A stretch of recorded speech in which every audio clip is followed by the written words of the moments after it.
2025-26 पर बोलने का जो अवसर प्रदान किया उसके लिए मैं धन्यवाद जोहार करना चाहूंगा। मैं भारत आदिवासी पार्टी की तरफ से देश के आदिवासी, दलित, ओबीसी, मुस्लिम, अल्पसंख्यक, गरीब, मजदूर एवं इस देश में रहने वाला प्रत्येक गरीब वर्ग का व्यक्ति जो मानवता और भारत देश के संविधान में विश्वास करता है, उनकी तरफ से बोलने के लिए खड़ा हुआ हूं।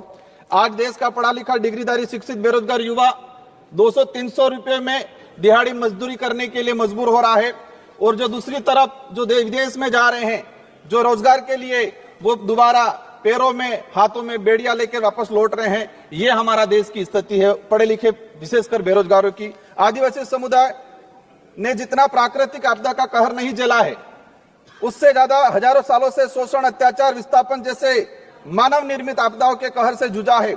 और उसका अगर उस आदिवासी समुदाय को आधुनिकता की लाइन में लाके खड़ा करना है तो विशेषकर एक आर्थिक पैकेज देने की आवश्यकता है, और साथ ही संविधान के अंदर जो प्रावधान है 5वीं अनुसूची और 6ठी अनुसूची का, और विशेषकर पैसा एक्ट को उसको धरातल पे लागू करने की सख्त जरूरत है। सभापति महोदय, देश के अंदर देखा गया है विस्थापन की जो समस्या, भारत देश में विकास के नाम से सबसे ज्यादा अगर कोई विस्थापित हुआ है तो आदिवासी समुदाय विस्थापित हुआ है। एक survey report Indian social institute की एक रिपोर्ट के अनुसार बताया गया है कि वर्ष 2010 से 2025 तक 15 सालों में 15 लाख आदिवासियों को विकास के नाम से विस्थापित किया गया है।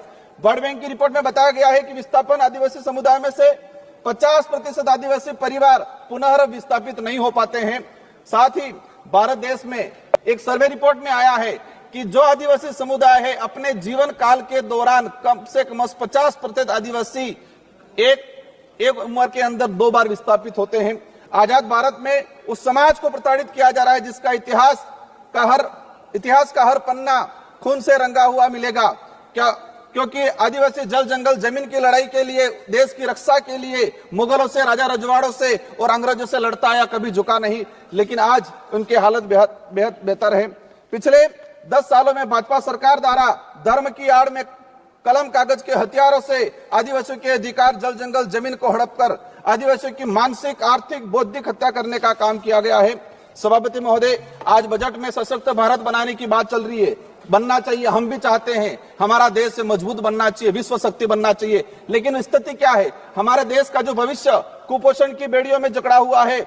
NFS 5 की रिपोर्ट बताती है कि आदिवासी बच्चों में 55% आदिवासी कुपोषित, और उसमें भी 42% बच्चे गंभीर एनीमिया से पीड़ित है। और आज देखा गया इस बजट के अंदर कि कुपोषण को दूर करने के लिए कोई बजट का प्रावधान नहीं किया गया है। बेटी बचाओ बेटी पढ़ाओ का नारा लगा रहे हैं, बट हमारे देश की महिलाओं के लिए हम भी चाहते हैं कि मजबूत बने, सशक्त बने। लेकिन हकीकत क्या है?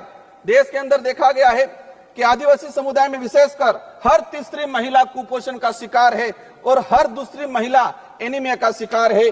आदिवासी बच्चों में शिशु मृत्यु दर राष्ट्रीय औसत से 30% अधिक है। 5 वर्षों से कम उम्र के आदिवासी बच्चों की मृत्यु का अनुपात राष्ट्रीय औसत से 61% अधिक है।